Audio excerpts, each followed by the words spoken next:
रहने की व्यवस्था, आपकी सुरक्षा करना, कोई आपको नुकसान न पहुंचा जाए, आपकी पढ़ाई लिखाई शिक्षा दीक्षा की व्यवस्था करना, ये पिता का काम है। लेकिन आपको पालना पोषना बड़ा करना, तमाम संस्कार देना, छाती से लगा के रखना, गीले पर सोना और सूखे पर सुलाना, आपको ये माँ का काम है।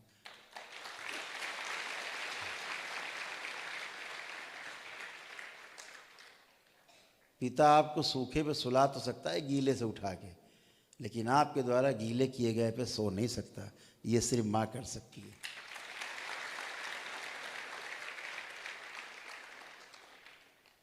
तो जब माँ नहीं तो फिर कुछ नहीं।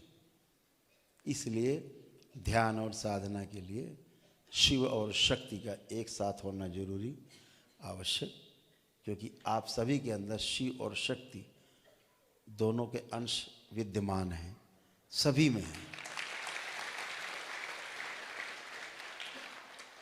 केवल उसको सक्रिय होना भर है,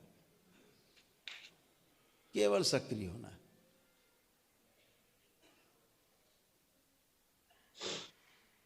तो ऐसे ऐसे जगह से आप सब भी जुड़े रहे हो, बहुत जगहों से जहाँ खूब गंदगी बटोरी, जीवन भर गंदगी बटोरते रहे, माता पिता, उनके माता पिता, आप कष्टों में जूझते रहे। जब दरबार मिला तब इनसे मुक्ति मिली, और तब आज आप शुद्ध होके पवित्र होके बैठे हो करने के लिए, एकदम करने के लिए एकदम फर्स्ट क्लास तैयार।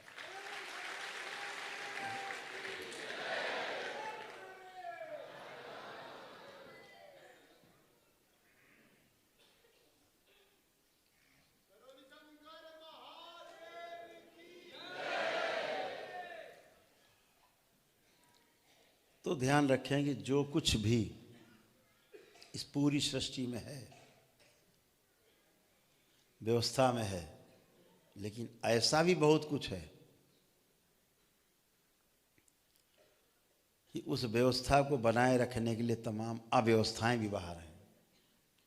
अगर आप व्यवस्था को छोड़ करके अव्यवस्था में गए, आपको उसका कष्ट भोगना पड़ता है। जैसे अभी आप इस हॉल में शिव शक्ति दरबार में बैठे, अभी आपको ठंड वंड कुछ कम लग रही होगी, अभी अब बाहर चले जाओ मैदान में, जरा थोड़ा और आगे बढ़ जाओ, जम्मू कश्मीर, कश्मीर चले जाओ इसी मौसम में,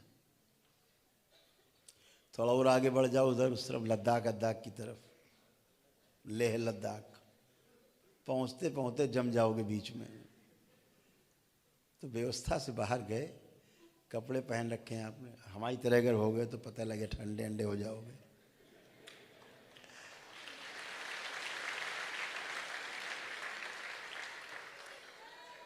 तो हमें इसलिए ठंड नहीं लगती कि हम तो अव्यवस्था में ही हैं, हम तो अव्यवस्था से बाहर हैं, तभी तो व्यवस्था बना पा रहे हैं।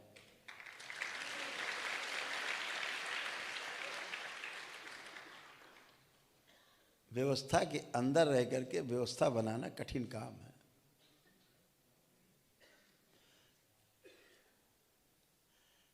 तो व्यवस्था के बाहर रहते हुए व्यवस्था के अंदर रहना, या व्यवस्था के अंदर रहते हुए व्यवस्था के बाहर रहना, ये प्रकृति के नियम के अनुसार होता है। नियम सब जगह लागू हैं, चाहे व्यवस्था हो और चाहे अव्यवस्था हो, नियम सब जगह हैं। कैसा नियम है हम बताते हैं आपको, आपका ध्यान उस तरफ ले जाते हैं। जैसे अभी आप यहाँ बैठे हो, अभी सबके थर्मामीटर लगाया जाए तो लगभग सबका तापमान एक जैसा आएगा। और अभी मान लिया जाए इस समय जो तापमान होगा, बाहरी तापमान क्या होगा, 10-12 डिग्री है? लगभग बता रहे हैं 12 डिग्री के आसपास है।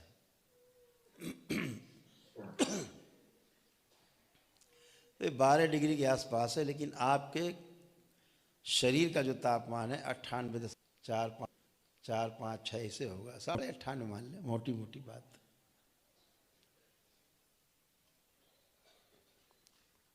अभी आप चले जाओ कश्मीर, वहाँ का तापमान इस समय माइनस में है, -6, -7, -8 -9 ऐसे हो सकता है, माइनस में होगा। जितना यहाँ प्लस में उतना वहाँ माइनस में होगा। अब आपके थर्मामीटर लगाया जाए, अब चेक किया जाए तो क्या निकलेगा तापमान आपके शरीर का? वही जो यहाँ है, वही 98.5 के आसपास डिग्री फ़ारेनहाइट। आप चले जाओ लेह लद्दाख, जहाँ -50 है, -50 के आसपास, जहाँ पानी जो है ऐसे ऊपर से गिराओ, नीचे ज़मीन गिरते जब बर्फ़ बन जाता है। वहाँ भी अगर अपने शरीर का तापमान नापोगे तो वही निकलेगा लगभग 98.5 डिग्री फ़ारेनहाइट। यानी आपके शरीर का जो तापमान है वो नहीं बदल रहा है।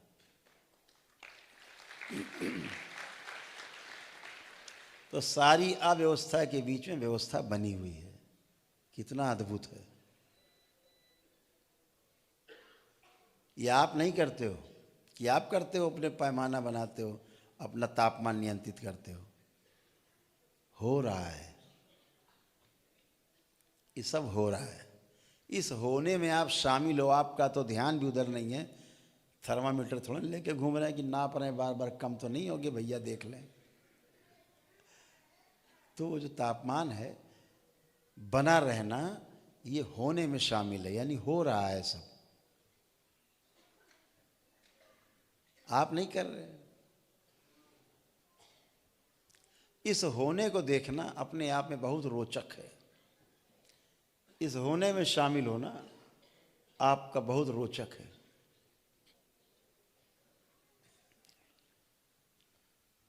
हरि हरि।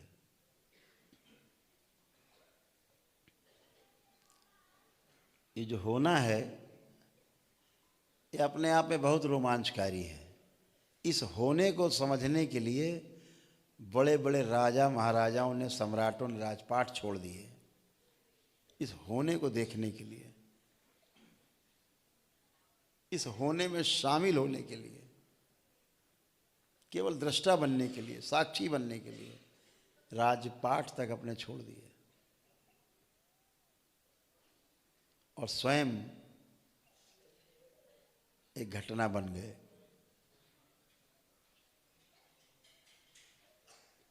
बड़े बड़े राजा महाराजा अपने जीवन के अंतिम समय में, कुछ लोग तो युवावस्था में भी, गौतम बुद्ध जैसे लोग, महावीर जैसे लोग, बहुत युवावस्था में सब कुछ छोड़ दिया।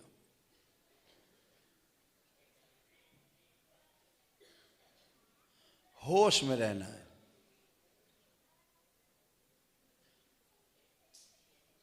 और स्वयं से इतना प्रेम करना है जितना कभी किया ना हो। बहुत प्रेम करना है अपने आप से। सुबह उठना है तो अपने आप को आलिंगन करो, स्वयं को आलिंगन करो, अपने आप को आलिंगन करो, प्रेम से अपने आप को देखो, अपने शरीर को देखो। ईश्वर ने कितनी अनुपम कृति गढ़ी है। कैसा एक एक कण कण आपके शरीर का कैसा गढ़ा है, उसको बार बार धन्यवाद दो सुबह उठ के कि आपने हमें ऐसा बनाया।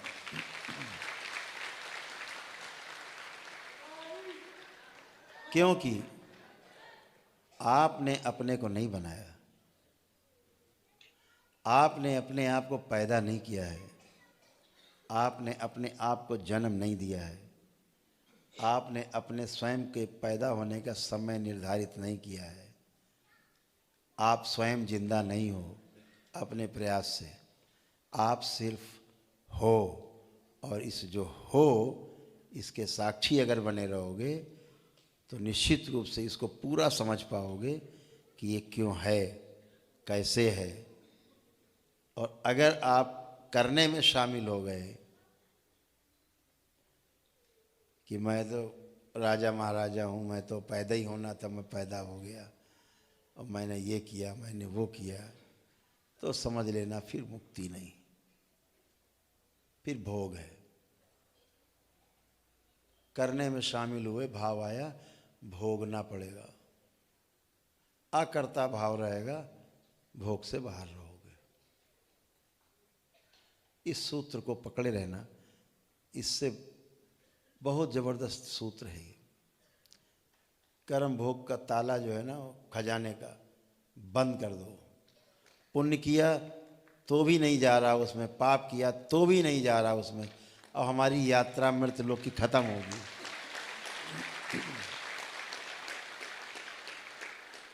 अब ना हमें पुण्य का कोई भाग नहीं चाहिए, पुण्य का कोई भोग नहीं चाहिए, नहीं फिर आना पड़ेगा इसी जन्म लेने के लिए। अगर पुण्य बचा रहा तो न पुण्य है न पाप है। और वाकई में इस सृष्टि में पाप है न कोई पुण्य है।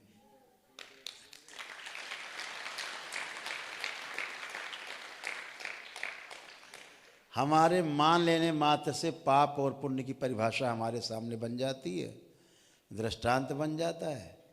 फिर हम मान लेते, अरे चींटी मर गई, पाप हो गया, क्योंकि पहले से पढ़ा है सॉफ्टवेयर में कि नीचे कुछ दब गया, मर गया तो पाप हो गया। अब यह आपके लिए पाप है। एक कसाई बैठ के बकरा काट रहा है, उसके मन में कभी नहीं आया है कि हम पाप कर रहे हैं, उसके लिए बिल्कुल पाप नहीं है। ये अद्भुत है कर्म भोग का सिद्धांत। आपने बने सिद्धांतों में जीना शुरू किया, अपने बनाए सिद्धांतों में, और आप फंसे। आप सृष्टि के सिद्धांतों के केवल दृष्टा बन जाओ, केवल दृष्टा। जो हो रहा है उसे देखना है।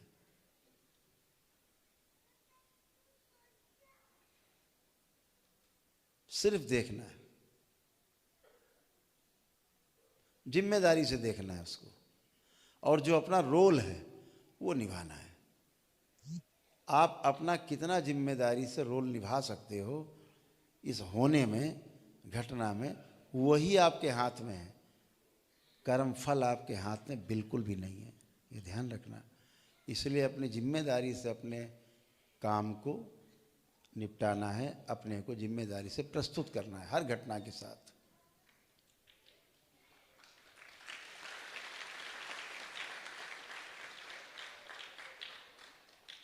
मेरी बात आपको धीरे धीरे समझ में आएगी, जैसे जैसे आगे बढ़ते जाएंगे, जैसे जैसे ज्ञान के चक्षु खुलेंगे, वैसे वैसे आपको मेरी बात धीरे धीरे समझ में आने लगेगी। महापुरुषों के बहुत दृष्टांत हैं, बहुत सारे दृष्टांत। कर्म भोग के ऊपर लोग उलझे हुए हैं, बहस कर रहे हैं। आवश्यकता नहीं है। जितना बहस करोगे उतना फंसोगे, जितना सिद्धांतों और बहस करोगे उतना फंसोगे। अरे सामने भाई रसगुल्ले रखे, अब ये हल्दीराम के यहाँ से आया है कि वो तोताराम के यहाँ से आया है, इससे क्या लेना देना है। सामने रखा, उठाइए, स्वाद लीजिए, अच्छा नहीं हो तो छोड़ दीजिए, अच्छा हो तो आनंद लीजिए, बात खत्म हो गई। क्या है तमाम पढ़े हैं भाषणबाजी में, उसमें अनुभव कीजिए, केवल अनुभव। अच्छी बुरा लीजिए, बुरा लग रहा है छोड़ दीजिए, जो आपको बुरा लग रहा हो छोड़ दीजिए, जो आपको बुरा लग रहा हो सकता है दूसरे के लिए अच्छा हो, उसको लेने दीजिए, आप छोड़ दीजिए उसको। जो आपको अच्छा लग रहा है उसको ग्रहण करिए।